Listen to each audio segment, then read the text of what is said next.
Welcome everybody, and let's begin with today's question. So today we are going to do this question that says find the maximum value of f so that the two blocks move together. Look at the figure given to you in the question. It says one block of mass small m which is kept over another block of mass capital M, and force F is applied on the lower block, and friction is present between the blocks and between the lower block and the ground. So how to do this question? Because we have to calculate the maximum value of the force applied so that the two blocks can move together. So if we want to understand this question, it is very important to first understand that how the friction is going to play the role. So to understand the role of the friction, let's draw the free body diagram of the given question. Let's begin with the solution, everybody. So look at this figure. Here I have just taken the two blocks independently so that I can represent all the forces acting on the two blocks independently and in a clear way. So force F is applied on the lower block in this direction, and because the friction is present between the blocks and friction force always acts opposite to the relative motion. So lower block is moving towards right with respect to the upper block and ground. So upper block will apply a friction force on the lower block in this direction. Let me just call this force as F2, and the lower block will experience friction force in the towards the left hand sides because of the ground as well, because friction is present between the ground and the block also. So here it is F1. So now, because we know that friction force is a contact force and contact forces always occur in pairs, so therefore a reaction pair of F1 will act in the forward direction on the ground, and the reaction pair of F2 will act on the upper block in the forward direction. So these are the forces which are going to act in the horizontal direction, and we can see from the given diagram that F2 force will become the driving force for the upper block. That means the smaller block or block 2 will move because of the friction force acting on the block, and the lower block, that is the block of mass capital M, will experience three forces: applied force, and the two friction forces will act to resist the motion of the lower block, and friction will also generate its pair on the ground that we are going to neglect as it is not going to play any role in the movement of the ground. So now we have to calculate the values of the friction forces that is acting on the blocks. How do we calculate the value of the friction forces? To begin with, let's start first with the upper block. So the force which is acting on the upper block is its weight in the downward direction. So weight of the block will act in the downward direction like this, and this weight will be balanced by the normal applied from the lower block on the upper block. So this normal is going to balance the weight of the block, and let me just name this force, normal force, as N21. N21 means normal applied on the second block due to first block, and because normal force is a contact force, and so it will generate its reaction pair on the lower block, that too in this direction, and we can name this force as well N12. So N12 is the reaction pair of the N21. So this is what we can write.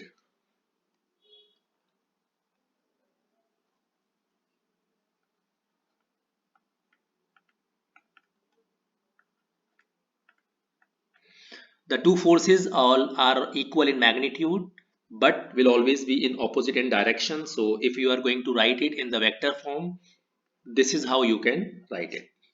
These two forces are action reaction pairs acting on two different bodies and at the same time. Now, these are all the forces acting on the lower block. Friction force towards the right hand side, normal force in the upward direction, and its weight is in the downward direction. And we can see from the given diagram, and we can say that the upper block is actually in the vertical equilibrium condition. That means the block is not moving vertically upwards or downwards. So the net force acting on the block in the vertical direction, the net force acting on the second block in the vertical direction will be equal to 0, right? And if you will write the equation according to this, we can say that N21 is the force acting in the upward direction that we can choose as positive, minus its weight is acting in the downward direction, that is mg, and this will be equal to 0. So once we will equate it equal to 0, we can say that N21 is equal in magnitude to the weight of the block. So this is the normal force between the two blocks, N21, and of course we can say over here that the value of the N21 is also equal to N12, as these two forces are also equal to each other, right, in magnitude. So we can say yes, the value of these two forces will be equal to the weight of the upper block. The value of the normal is important to calculate, because by using this value of the normal we are going to calculate the value of the friction force. So for now let's move on to the second block now, and if we'll discuss about the free body diagram of the second block, what we can say that weight of the second block is actually acting in the downward direction. Sorry, it's weight of the first block. So this is your second block actually. So this is equal to, this is going to be equal to mg. So if you look at the figure now, there are two forces acting on the lower block in the downward direction. They are N12 and its weight. And since the lower block is also in the vertical equilibrium position, so the net forces has to be equal to 0 again. But since the block is kept on the ground, so it is important to mention over here that the total force acting on the downward direction will be balanced by the normal from the ground. So we can say that normal acting from the ground on the first block. Let me just name the force as N1G. This normal is going to balance the sum of the N12 and the weight, so that the block will remain in equilibrium position in the vertical direction. So what we can say over here,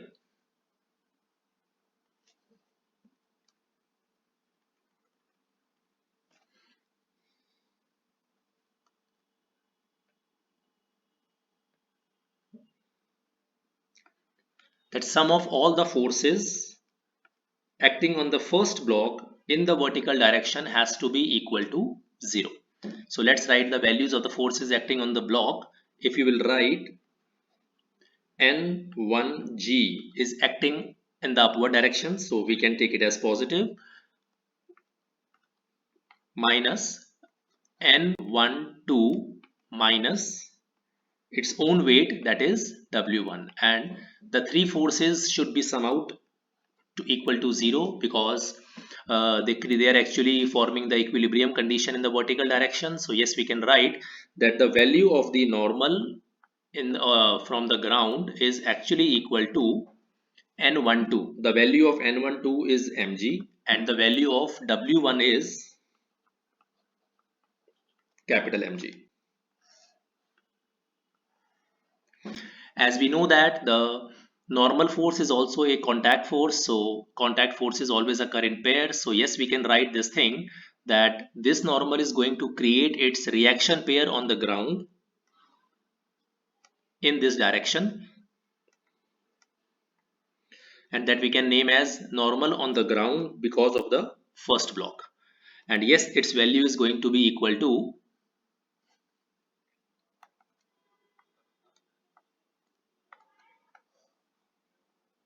this is just for the explanatory purpose, and what we are not going to use it anymore in the question. So now let's calculate the values of the friction, because to calculate the value of the friction, it is important to know the values of the normal. So by using this equation of the maximum friction force acting on a body, we are going to calculate the value of the friction force by using the value of the normal that we have calculated. So if you want to calculate the value of the friction force 1, so F12 will be equal to the first friction, that means F1. So the value of F1 is going to be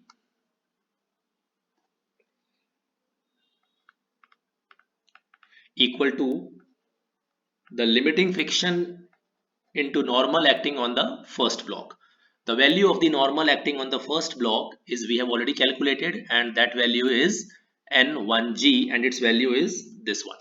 So let's put it over here. The value of the mu L for the second block or for the lower block is given to us as mu1 times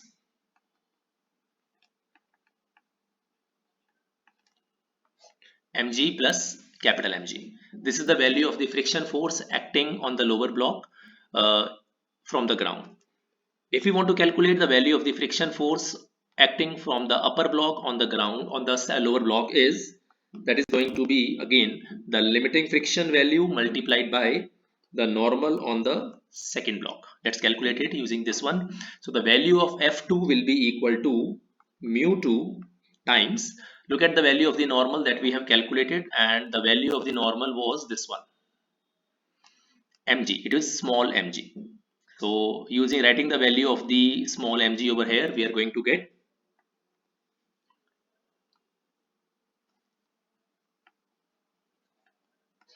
this one. So now the values of the friction forces have been calculated, F1 and F2. Just a minute.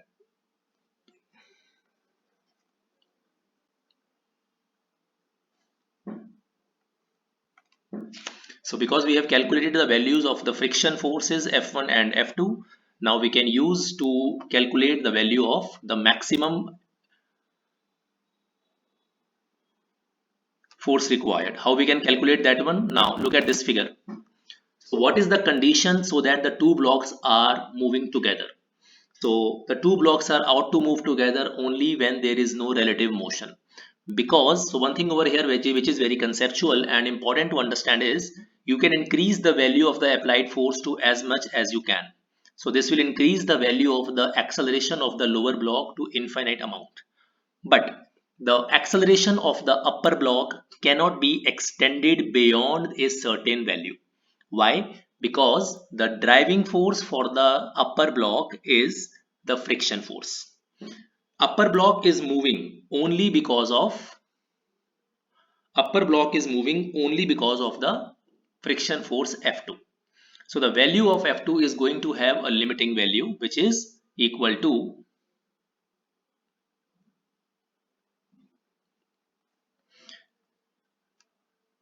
m2 mu2 times m2 into g. So this is the maximum value. So this will generate the maximum acceleration for the upper block. So upper block can have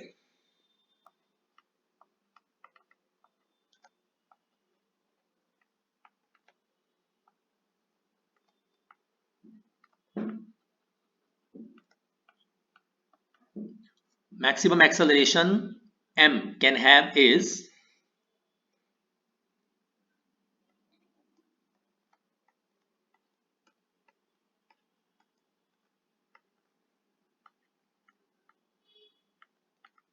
so upper block can move with an acceleration of mu 2g. This is the maximum value of the acceleration that the upper block can contain.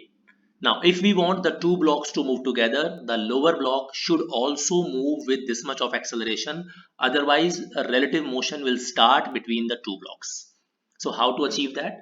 So this is something that we have used to calculate the value of acceleration of the upper block. Now let's write the equation for the lower block.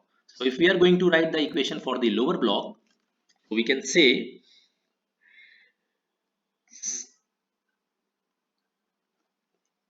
sum of all the forces acting on the lower block in the x direction will be equal to mass of the lower block multiplied by the acceleration along the x-axis. And this force is going to be how much? Applied force minus friction force minus friction force should be equal to mass of the block multiplied by the acceleration. So applied force is what we have to calculate, minus the value of the F1 is we have already calculated, and that value is this one over here,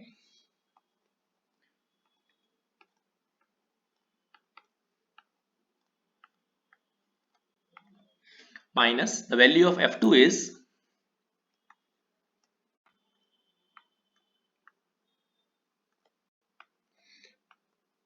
and the value of acceleration along the x-axis, the value of this acceleration has to be this one. So the value of the acceleration along the x-axis has to be equal to, because the two blocks should move together, and this value comes out to be mu2 times g. So if this is the value of the force, the value of the force that comes out from here, from this equation, is how much? Let's find out. So the value of F should be equal to, which we can say is F max, should be equal to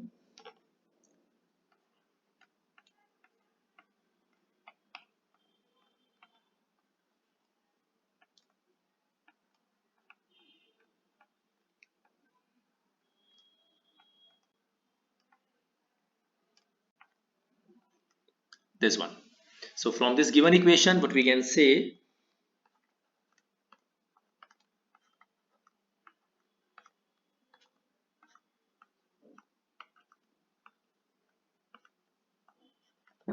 this will be the value of the maximum force